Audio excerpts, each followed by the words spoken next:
एक ऐसा एक्ट जिसके आने से कितने ही गरीब व कमजोर मजदूरों को लाभ मिला। यूनियन एक्ट जिसके आने के बाद सदियों से सताए जा रहे मजदूरों को न्याय मिला। नमस्कार दोस्तों, आज हम जानेंगे ट्रेड यूनियन एक्ट 1926 के बारे में। तो सबसे पहले हम यह जान लेते हैं कि इस वीडियो में किस किस टॉपिक पे बात होगी। ट्रेड यूनियन का इतिहास, ट्रेड यूनियन एक्ट का अर्थ और परिभाषा, ट्रेड यूनियन एक्ट का रजिस्ट्रेशन यानी पंजीकरण कैसे होता है और यह खत्म कैसे होता है, ट्रेड यूनियन एक्ट का कर्तव्य और अधिकार, ट्रेड यूनियन एक्ट का उद्देश्य, ट्रेड यूनियन एक्ट से पूछे जाने वाले प्रश्न। तो सबसे पहले तो हम यह जानते हैं कि इस एक्ट की आवश्यकता ही क्यों पड़ी। जब अंग्रेज सोने की चिड़िया कहे जाने वाली भारत देश को अपने पिंजरे में कैद किए हुए थे, तब भारत में चारों तरफ भुखमरी, बेरोजगारी, गरीबी, तरह तरह की परेशानियां थी। हालात ऐसे होते जा रहे थे कि मजदूरों की स्थिति दिन प्रतिदिन खराब होती जा रही थी। एक दिन में मजदूरों से लगभग 14 से 16 घंटे तक काम करवाए जाते थे, लेकिन उन्हें तनख्वाह के रूप में इतने भी पैसे नहीं मिलते थे कि वो भरपेट भोजन कर सकें।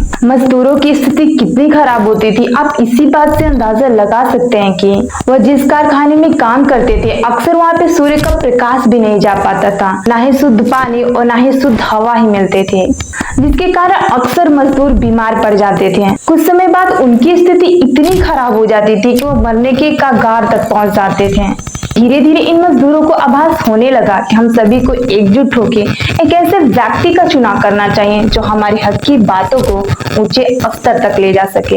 इसके बाद 1917 में रूसी क्रांति और भारत में स्वतंत्रता आंदोलन ने श्रमिकों को संगठित होने की प्रेरणा दी।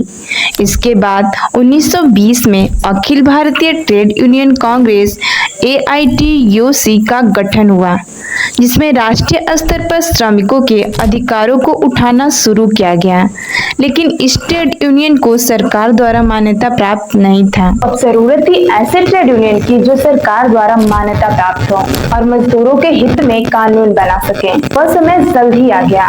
दौर था 1926 का, जब एक कानून पारित हुआ जिसका नाम था ट्रेड यूनियन एक्ट। अधिनियम 25 मार्च 1926 को पारित हुआ। यह एक्ट भारत में ट्रेड यूनियन के रजिस्ट्रेशन और उनकी गतिविधियों को नियंत्रित करने का आधार बना। अब जानते हैं ट्रेड यूनियन का अर्थ और परिभाषा। इसकी परिभाषा धारा 2 में दी गई है। इसके अनुसार ट्रेड यूनियन यानी श्रमिक संघ या श्रमिकों यानी मजदूरों का एक संगठित समूह होता है जो अपने सदस्यों के हक, अधिकारों और कार्यस्थल की स्थिति की रक्षा और सुधार के लिए काम करता है। तो अब जानते हैं ट्रेड यूनियन का रजिस्ट्रेशन कैसे होता है और रजिस्ट्रेशन के दौरान उन्हें किन किन प्रक्रियाओं से होकर गुजरना पड़ता है। रजिस्ट्रेशन की चर्चा सेक्शन 4 में दी गई है। इसमें बताया गया है कि ट्रेड यूनियन का पंजीकरण कैसे होगा और इसकी शर्तें क्या क्या होंगी। ट्रेड यूनियन को रजिस्टर करवाने के लिए कम से कम उस यूनियन के 100 लोग यानी 10% लोग होने चाहिए और इसके नियम और कानूनों को कम से कम 7 लोगों द्वारा पालन किया जाना चाहिए। और भी बहुत सी प्रक्रियाएं पूरी करनी होती है, जैसे ट्रेड यूनियन का नाम, ऑफिस, पता इत्यादि। जब सभी शर्तें पूरी हो जाएंगी तो रजिस्ट्रार उस ट्रेड यूनियन को रजिस्टर कर देगा,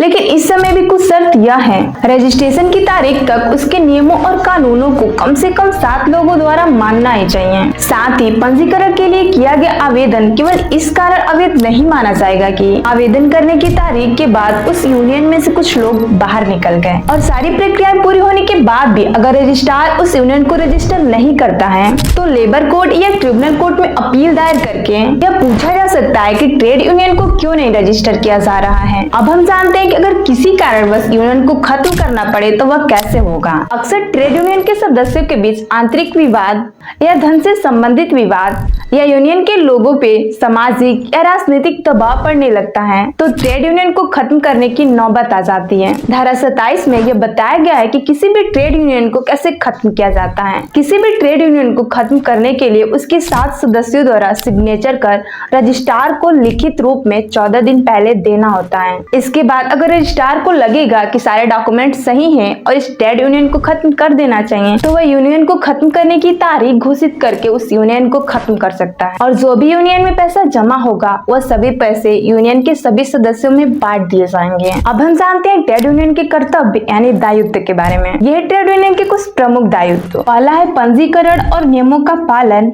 दूसरा है वित्तीय पारदर्शिता, तीसरा है रजिस्ट्रार को सूचना देना, चौथा है कानूनी सीमाओं का पालन, पांचवा है सदस्यों के अधिकारों की रक्षा। तो जानते हैं अपने पहले दायित्व यानी पंजीकरण और नियमों के पालन के बारे में। किसी भी ट्रेड यूनियन को रजिस्ट्रार द्वारा पंजीकरण कराना अनिवार्य है। साथ ही ट्रेड यूनियन को कुछ नियमों का पालन करना चाहिए, जैसे कि यूनियन का नाम और उसका उद्देश्य प्रत्येक व्यक्ति को पता होना चाहिए और यूनियन में काम करने वाले व्यक्तियों की उम्र 15 साल से कम नहीं होनी चाहिए। और साथ ही इस बात का भी ध्यान रखना चाहिए कि उस यूनियन में कितने पैसे आ रहे हैं और कितने पैसे जा रहे हैं, इन सभी का हिसाब होना चाहिए। दूसरा कर्तव्य है वित्तीय पारदर्शिता, यानी पैसे से संबंधित जो भी लेन देन है उसके बारे में प्रत्येक व्यक्ति को पता होना चाहिए। जैसे कि एक ट्रेड यूनियन जितने भी पैसे इकट्ठा करता है तो वो उन पैसों के बारे में बताना होगा कि वो पैसे कहाँ कहाँ पे खर्च किए गए हैं। तीसरा है रजिस्ट्रार को सूचनाएं देना, यानी अगर यूनियन अपने रजिस्टर यानी पंजीकृत कार्यालय का अगर पता बदलती है तो इसकी जानकारी रजिस्ट्रार को 14 दिन के अंदर उसे लिखित रूप में देना होगा। साथ ही अगर ट्रेड यूनियन को अपने नियम और कानूनों में किसी भी प्रकार का बदलाव करना है तो उसे संशोधन के 15 दिन के अंदर रजिस्ट्रार को बताना होगा। चौथा कर्तव्य है कानूनी सीमाओं का पालन करना, यानी अगर यूनियन कोई भी कार्य करती है तो उसे इस बात का ध्यान रखना चाहिए कि वह कानून के दायरे में हो। जैसे अगर कर्मचारी शांति से प्रदर्शन करते हैं, हड़ताल करते हैं तो वह ठीक है, लेकिन वही अगर वह कारखाने के गेट को जबरदस्ती बंद करते हैं, वहाँ के प्रबंधकों पर हमला करते हैं तो यह गैर कानूनी है। पांचवा है सदस्यों के अधिकारों की रक्षा करना, यानी ट्रेड यूनियन का यह दायित्व बनता है कि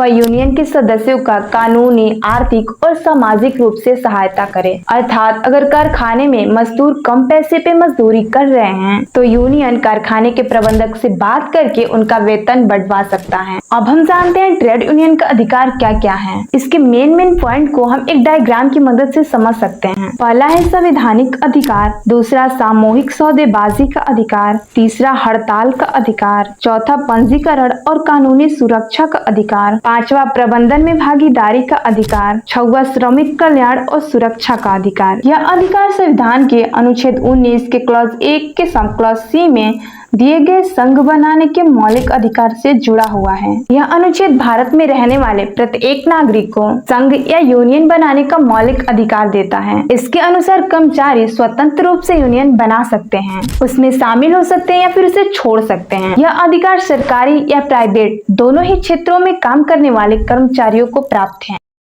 दूसरा है सामूहिक सौदेबाजी का अधिकार। इसकी चर्चा धारा 19 में है।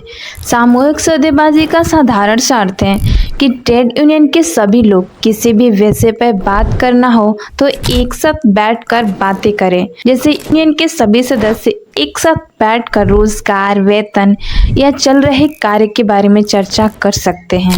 तीसरा है हड़ताल का अधिकार, जिसकी चर्चा धारा 22 में दी गई है। धारा के अनुसार हड़ताल करने से 6 सप्ताह पहले सूचना देना होगा, यानी कर्मचारियों की तनख्वाह कम कर दी जाती है या उन्हें बेवजह नौकरी से निकाल दिया जाता है तो कर्मचारी का यह अधिकार है कि वह हड़ताल कर सकते हैं। होता है पंजीकरण और कानूनी सुरक्षा का अधिकार। इसके अनुसार ट्रेड यूनियन के लोग किसी भी मामले, दीवानी या आपराधिक मामले में केस कर सकते हैं। जैसे अगर ट्रेड यूनियन अपने नाम पर जमीन ली है और अगर उस जमीन पर किसी और ने कब्जा कर लिया है, ट्रेड यूनियन उस पर दीवानी मुकदमा कर सकते हैं। जानते हैं ट्रेड यूनियन 1926 के उद्देश्य के बारे में। आखिर इसको बनाने का क्या उद्देश्य था? इस एक्ट को बनाने का यही उद्देश्य था कि भारत में श्रमिक संघों को कानूनी मान्यता दिया जाए और साथ ही उनकी आवाज़ को ऊंचे स्तर तक पहुंचाया जाए और श्रमिकों के अधिकारों और सुरक्षा के साथ ही औद्योगिक विकास करने का भी उद्देश्य था।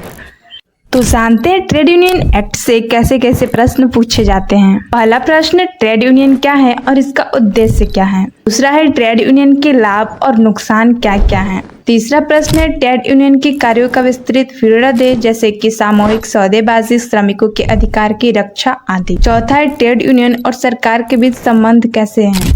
पांचवा है ट्रेड यूनियन आंदोलन की वर्तमान स्थिति और चुनौतियों का विश्लेषण करें।